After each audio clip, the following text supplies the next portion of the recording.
So when you're working with a knife, your forward knife grip is really interesting because a lot of people associate it with the slashing motions, which you should definitely learn properly if you can use a knife. You know, if you're using a weapon like this, and it's a weapon of last resort, it's straight up, it's not your first thing. You shouldn't be trying to kill people, you shouldn't be trying to slash people, you shouldn't be doing anything, you shouldn't be pulling it out and threatening them. This is like very serious. This last thing in the world you want to do is use one of these. Once you do, you want to use one properly. I've been using knives since I was 13 for fishing. What we're looking at first is range theory.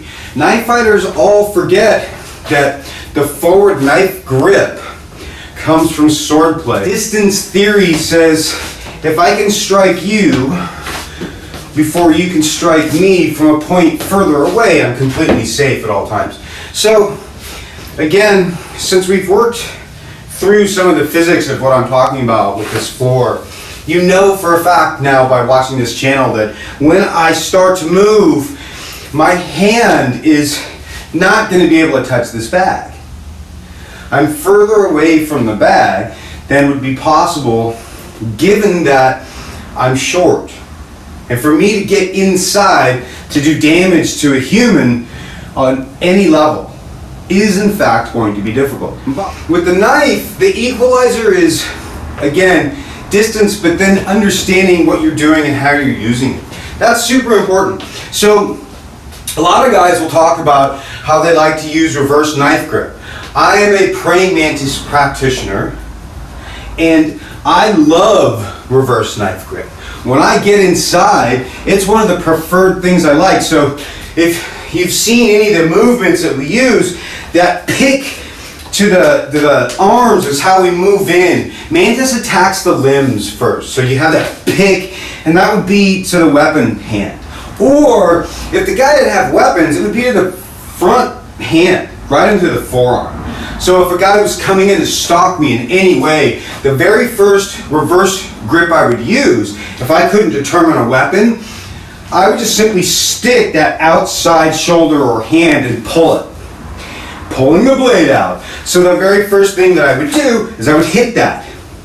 As I pulled this in, if the head has a superior position, as I come up, I'm going to slash underneath that jaw, and then I'm going to poke right into behind the ear.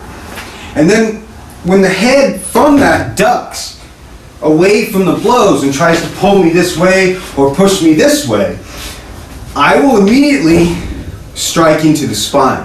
Now, you'll see sometimes where there's no strike because the head goes to the inferior position. So in practice, you'll see this little thing like this. It looks really sharp, short, and ineffective if you're not clear as to what you're seeing. But if you've picked the arm and the individual is fairly well trained and they move in to take you back into a corner, into somewhere that's way safer for them, your elbow in tight, first of all, as you've picked and moved, prevents a lot, because as they dump below this, their spine will be exposed to you. So they're giving up the most important thing in the world to them.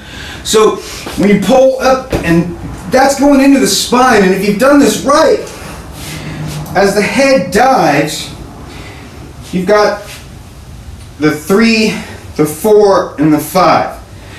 If you could get in to the 3, 4, and 5 with your knife and twist, you'll sever a part of the system that enables breathing. So your dude's done at that point. So from that moment on, you've got like some decisions to make. If he hasn't taken you to the ground, if you're fighting for it, you could twist. If you're fighting for it, you can attack the grappling arm. Straight. If you're on the ground, going to the ground after you've taken this shot, you should be attacking the grappling arm, just like that. Bing, bing, bing.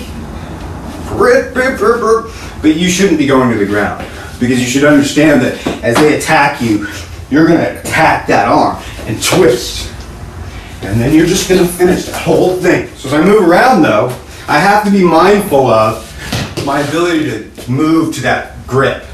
And I have to be able to do that from distance. I can't be trying to do that while I'm grappling with this guy.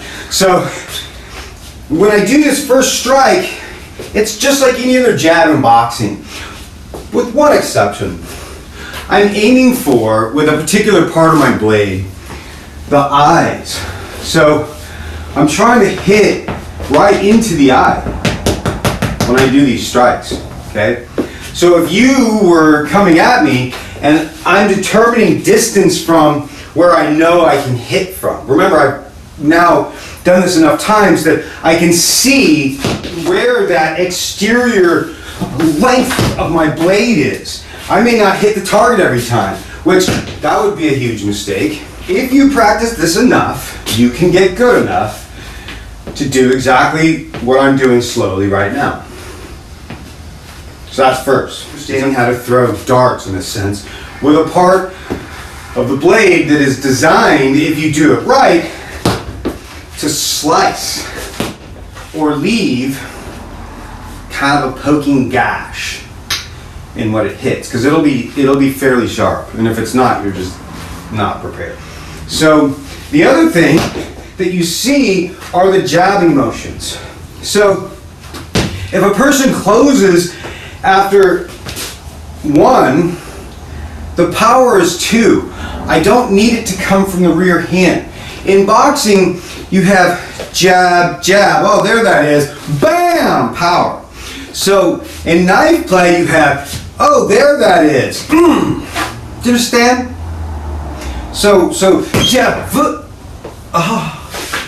As this head ducks and comes forward to try to get in here, he's going to be meeting something. If he ducks his head all the way down, I'm still going to be able to stick him in the neck.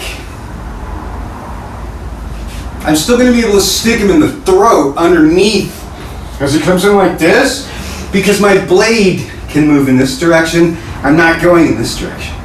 So I can move in and out. I can move striking into the inside of his thigh. So 1, 2 can be done. 1 raking. It can be done 1 poking. It can be done 1 poking. Notice the footwork moving away. So again, following some rules of boxing, that if he's a knife man, he's got it in his right hand anyway, and if he's going to be able to really focus on some of the things that make Mantis a great art, because most people are completely unaware of how to properly utilize their body in this way. So even people who are armed don't clearly get how to use these things that they have in their hands, and I've seen other martial artists fall down on this one. So again, what I want you to do is remember, circle away from that arm and or the weapon. For now, you might be picking or picking or picking. You see these little movements here up front. So if you're meeting somebody that's like I am, they're likely going to want to test where their distances are. And as they do that with their blade, your number one goal, try to get their weapon out of their hands. Mantis attacks limbs first. Watch the way a mantis actually fights in nature.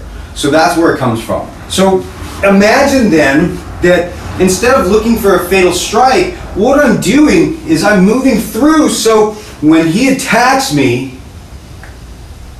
aiming for the kill, I'm going to move away from that and pick the arm. Now that doesn't mean that that's going to work. That doesn't mean that that's going to be the thing that saves your life. It may not. You might get stuck in the neck and die using that technique because you're slow as hell. But in a real world pressure testing sense, what you're trying to do is lure that weapon forward such that you can take it and then deliver the strike. So if I can strike as hard as I can right at the knuckles, with a person coming in with a reverse grip, I'm almost certain that, again, with the thumb on top and the knuckles being the thing that are forward then, and the fingers being the thing that hold the knife in their hand, I'm fairly certain that my first blow is going to take a finger off. A Bowie knife is what I'll be carrying. if you don't think you can practice, you shouldn't do this. But if you can, take your Bowie knife and practice cutting branches with it. You'll discover pretty quickly against something solid. So now you've got a fist against a really solid handle and a really solid body. As you do that with a Bowie knife.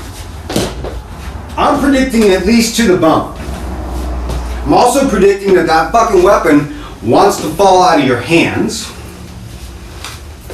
If you have a ring on that you're like securing it, that's cool, but the blood's gonna start to run, that shit's gonna get slippery quick. And that's the first 1 second of our fight. So as you're moving forward, so that's how that works. Forward knife grip. So again, circle, 1, 1, 1. So if you get good at that, you go to the 2. So 1, 2. So 1, 2, I'm dragging it. And you might not think that's okay. You want me to stop here, keeping this. I'm looking for 2 a circle now. 1, 2, because I want to go 3, okay? And then I'm gonna back out with something. I want these to be fast, like punches and bunches. Same thing with the knife. So you move in, 1, 2 at the weapon, 3. So again, you move in, 1, 2, 3. 1, 2, 3. You could switch then, 1, 2, 3, and get ready for anything moving forward.